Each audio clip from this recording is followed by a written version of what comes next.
Okay. Okay. Well, thank you so much for having me, and I'm really humbled to see how many of you turned out to hear this. I'll be filling in a few details, and I was speaking with Garland earlier and noted that I spend my weekends doing this now. So I'd also like to thank my family for their support of this. It does keep me busy, and I'm happy about it. I am. I'm just going to wait. Okay. So that they can see her. Are you ready? Okay. All right. Can you see? Right. You can you just go to the first slide, Nancy. I'm gonna focus it. Okay.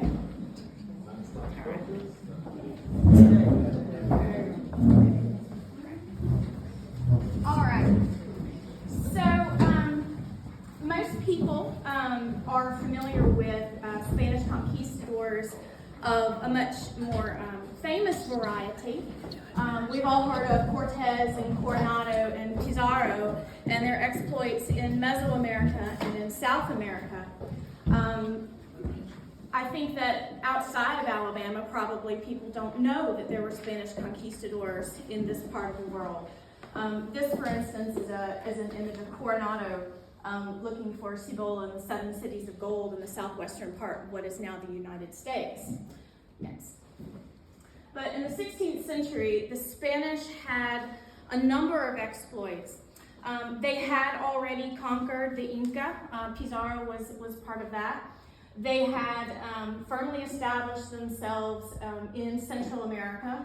And they began very, very early, really, beginning with Ponce de Leon and his search for the Fountain of Youth, began exploring what is North America and that part of the so-called New World. This is a map showing some of those early expeditions by Spaniards. And you'll notice that all of the early ones were sort of coastal bumps, right? They're just like little hurricanes that brush the shores and then they move off.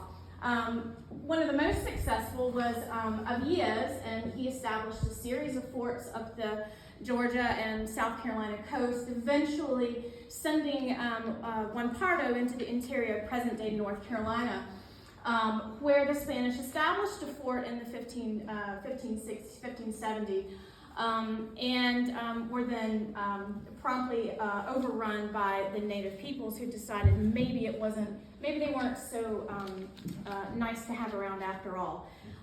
There have been a lot of archaeological discoveries to complement and to enhance the history of this period of time for the United States.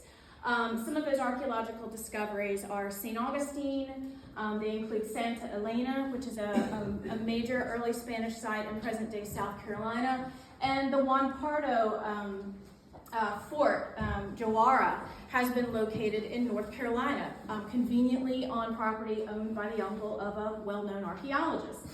So we've learned quite a bit about this early period of European exploration. And we know what the material culture is. And material culture is just a fancy word for stuff, right? What was the stuff that they had with them? You'll notice that there were only 2 expeditions, other than the later Juan Pardo expedition, where Spaniards and their armies made it into the interior. The first one to do that was Hernando de Soto, and his expedition's journey is marked by this purple line here. So that's one of the first things that we can claim as being really significant about Hernando de Soto, and understanding and the need to understand where he went. Now, locating the exact route of de Soto's trek through the southeastern U.S. has been studied by historians and archaeologists and history buffs for a long time. One of the earliest professional undertakings to pinpoint this route on the map was done by a man named John Swanton. He was a linguist, and he was really interested in taking the Spanish names for the towns and matching them with Indian names of towns and seeing how close he could get to putting dots on that map.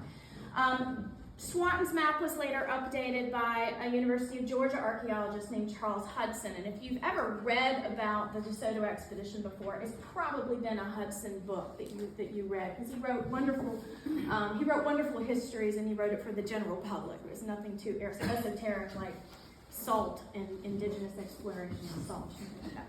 So Hudson, this is essentially the Hudson route that we see on the map here. Soto had 600 men with him, 600 Spaniards. Some of them were cavalry, the advance guard, and the nobility were on horses, but most of the army was on foot.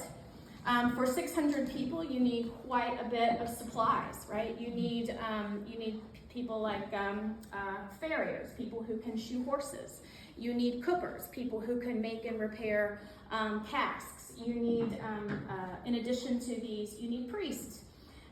This was a Catholic expedition, and the priests were in charge of the souls of the army and the souls of the people they encountered along the way, or so they thought. They also had famously this herd of around 600 pigs, right?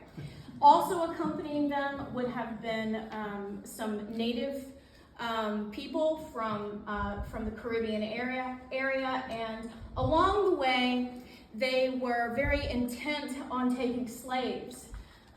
They took Indian slaves to serve as burden bearers, and they took Indian slaves, particularly women, to serve as concubines. These people were in chains, and a lot of them were chained at the neck, or they were chained together some other way. So who are these people that they're encountering on their expedition into the interior? And why was Soto's expedition into the interior so ultimately unremarkable, even though we're still talking about it today? Well, a little bit more background on Soto. He had been a captain under Pizarro, the famous conquistador who had defeated the Incan king Atahualpa. In fact, it was Hernando de Soto who sort of staged and implemented the capture of Atahualpa.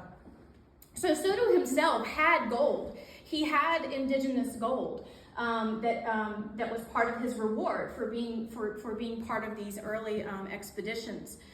And he got permission from the king of Spain to do the same thing in this land to the north. The problem was that he approached this with the assumptions he developed while in South America and in Central America and in the Caribbean.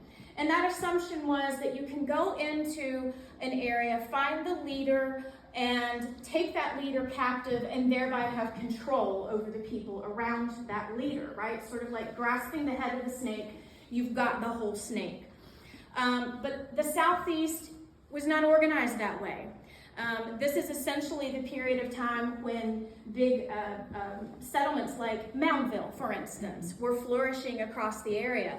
The chiefs who controlled those mound settlements and outlying farmsteads were powerful. They would have been considered elites and definitely more closely related to the founding people on planet Earth. But they're not as unified as, say, a state-level civilization that you see in those great South American and Mesoamerican civilizations, right? Where there's all-consuming power, where the chief or the king or the queen are deities themselves.